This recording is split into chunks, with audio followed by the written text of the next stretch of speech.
Ameublement Tanguay en première ligne.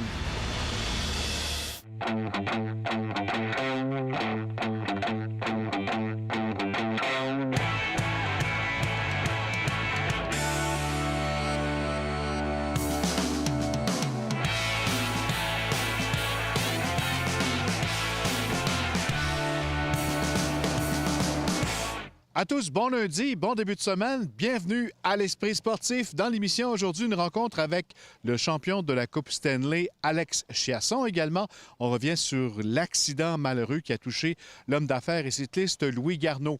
Mais d'abord, parlons du Québec Single Tracks Experience, deuxième édition qui aura lieu du 4 au 10 août prochain. Vous savez, c'est la seule épreuve par étape en vélo de montagne dans l'est du continent. 7 jours, 7 étapes dans 7 endroits différents. Reportage.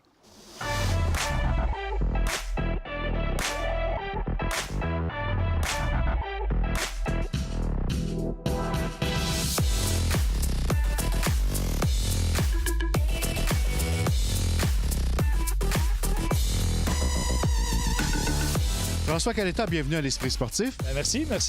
Deuxième édition du Québec Single Tracks Experience. C'est nouveau comme événement. Si on parlait un petit peu de qu'est-ce que c'est? Bien, c'est un peu, on l'appelle souvent un genre de mini-tour de France, mais pour amateurs et en vélo de montagne. Donc, c'est une course par étape, comme le Tour de France qu'on voit à la télé de ce temps-là. Donc, c'est sur 7 jours. Donc, on fait une étape par jour pendant 7 jours. Donc, c'est une compétition, mais à la fois, c'est beaucoup une formule tout inclus, où est-ce que les gens sont pris en charge pendant 7 jours, incluant les repas, etc. On leur fait découvrir la grande région de Québec à travers 7 étapes. Et tout le monde est bien entouré. Là. Ah là, c'est Club Med, comme on utilise souvent l'expression en disant c'est vraiment la formule tout compris. On a une douzaine d'encadreurs sur les parcours à tous les jours, avec une autre dizaine de personnes au niveau de l'affectation, premiers soins, avec des 4 roues, des civières, etc. Donc, c'est un encadrement qui est impeccable, qui est très, très serré pour être certain que tout le monde est en sécurité. Parce que pour les Européens, on a des gens de 6-7 pays cette année qui sont là. Pour les Européens, quand ils arrivent sur notre terrain, pour eux, ils sont dans une autre planète complètement, sont pas familiers avec le terrain.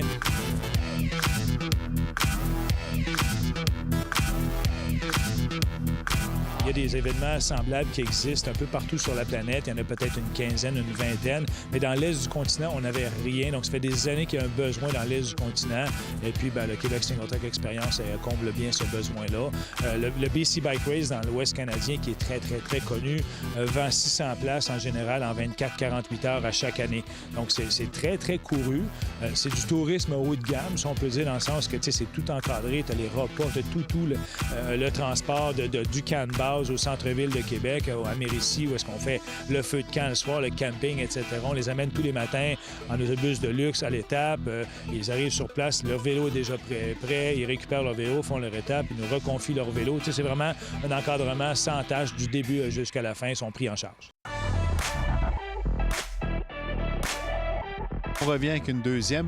Ça veut dire que ça a bien fonctionné l'an passé. Oui, on est très content dans le sens que c'est un produit en développement. Donc, c'est un produit avec une vision à très long terme pour positionner la région de Québec en tant qu'incontournable de la pratique du vélo de montagne. Évidemment, le Vélérium positionne Québec depuis 30 ans comme incontournable au niveau de la Coupe du monde. Mais pour le profane qui veut pratiquer le vélo de montagne, nous, on devient vraiment la fenêtre qui fait en sorte que tout le monde maintenant sait qu'il peut venir rouler pendant une semaine, 10 jours dans la grande région de Québec. Donc, oui, on est content de la première édition. On a une belle croissance cette année. On va atteindre près de 100 participants cette année. Et puis, on s'attend à beaucoup de croissance là, déjà pour 2019. On est à préparer 2019 déjà. On va lancer les inscriptions sous peu.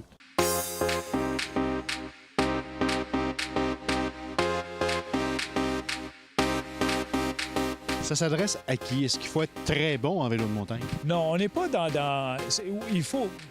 On a deux types. On a des gens qui sont des cyclistes de montagne très confirmés, donc qui pratiquent le vélo de montagne depuis longtemps, mais c'est pas...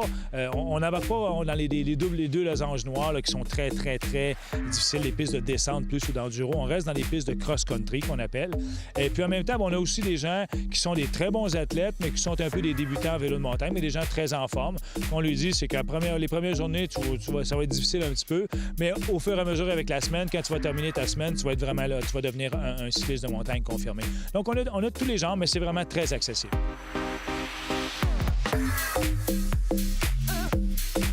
Parlons Parle-nous un petit peu là, des endroits qu'on va visiter. Bien, la première journée, on va être à Valcartier, sur la base militaire Valcartier. Exceptionnellement, pour l'événement, on a accès au secteur d'entraînement, ce qui est vraiment unique. Normalement, on n'a pas le droit d'aller là-bas. Pour l'événement, on nous permet d'aller dans les secteurs. Jour 2, on va être à la Vallée-Bras-du-Nord, à Saint-Raymond.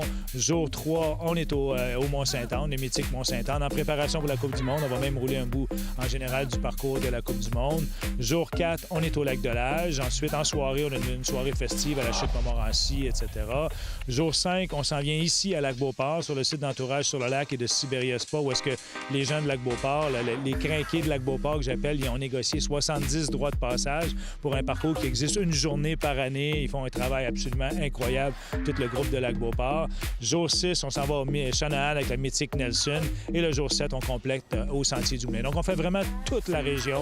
Donc, c'est vraiment... C'est un camp de vacances haut de gamme pour adultes. C'est ce qu'un peu comme les participants de l'année passée l'ont qualifié en disant que c'est leur plus beau camp de vacances à vie qu'ils ont vécu pendant 7 jours à Québec.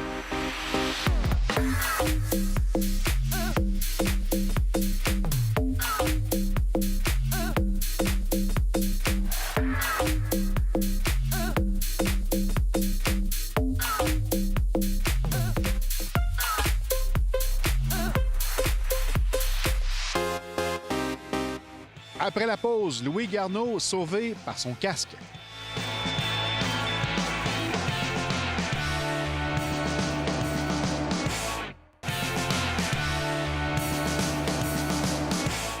Parlons maintenant de l'ex-olympien et homme d'affaires Louis Garneau, à qui nous souhaitons un prompt rétablissement, qui, au cours de la fin de semaine, a subi une chute fatale en vélo. Heureusement, son casque lui a sauvé la vie. Reportage. Un pansement sur l'oreille, un bras en écharpe, Louis Garneau se porte quand même bien malgré la frousse qu'il a eue. J'ai été transporté à l'urgence ici, à l'Enfant Jésus, puis on a constaté que j'avais une légère perforation du poumon, j'avais une cassure d'une côte, la clavicule avait bougé, un petit caillot de sang au cerveau. Et là, je suis pas pire. Je veux dire, je récupère bien, j'ai bien dormi. Samedi matin, l'homme d'affaires et olympien Louis Garneau a fait une violente chute à vélo lors d'une sortie en peloton du Club Garneau, à Portneuf. On roulait peut-être à une vitesse de 35 km/h, un en arrière de l'autre.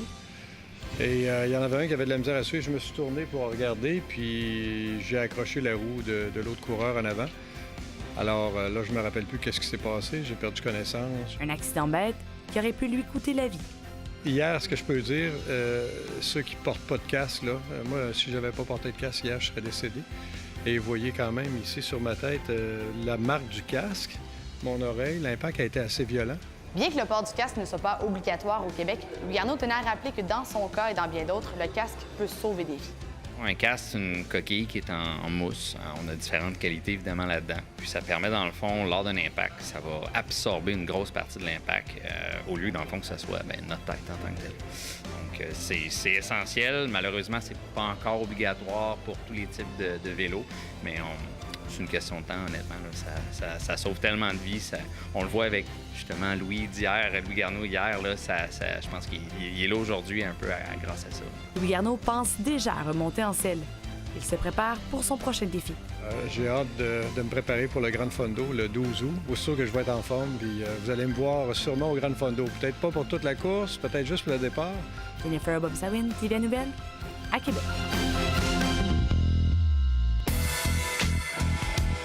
Présent lors du tournoi de golf de son ami Jonathan Marchesso, l'ancien du Blizzard du séminaire Saint-François, Alex Chiasson, a parlé du rêve qu'il a réalisé il y a quelques semaines dans l'uniforme des Capitals de Washington, soit soulever la Coupe Stanley. C'est une unité mouvementée, c'est sûr, un petit peu partout que tu vas, les gens te félicitent, les gens veulent parler un petit peu de c'est quoi le feeling de gagner, puis je pense que la meilleure façon pour moi de décrire, c'est quand tu gagnes, on dirait que tu t'embarques dans une genre de vague qui continue un petit peu. Puis en ce moment, je suis encore surfé sur la vague, donc je profite des moments, puis j'apprécie mon été à 100%. Pour l'instant, Alex Chiasson se prépare en vue de la prochaine saison, mais sans savoir où il jouera. Son contrat d'1 an avec les Capitals ayant pris fin après la présente saison. L'ancien des Stars, des Sénateurs et des Flames n'est pas inquiet pour son avenir. Ah, mon contrat, j'avais juste signé un contrat d'1 an l'année passée avec Washington. Puis, tu sais, je te dirais, en ce moment, c'est peut-être pas la situation que je pensais être, mais tu sais, je vois ça positivement. L'année passée, j'avais eu d'autres offres d'autres équipes, puis j'ai pris la décision d'aller avec Washington, évidemment. Probablement la meilleure décision que j'ai prise dans ma carrière. Donc, je vois les choses, comment ça se passe. Je prends mon temps, puis le reste, j'essaie d'en profiter à 100 %. Le joueur de 27 ans ne s'est pas fait prier pour parler de la magnifique saison que son bon ami Jonathan Marchessault a connue dans l'uniforme des Golden Knights. C'est sûr que pour moi, personnellement, tu fais...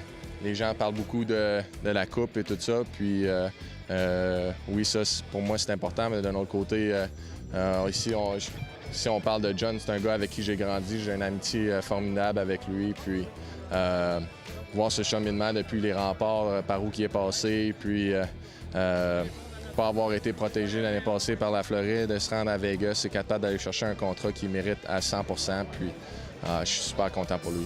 Les Capitals de Québec qui sont de retour au Stade Canac pour une courte série de 3 matchs face à Ottawa jusqu'à mercredi ont vu leur entraîneur-chef Patrick Scalabrini obtenir samedi à Rockland le plateau des 500 victoires à la barre de l'équipe.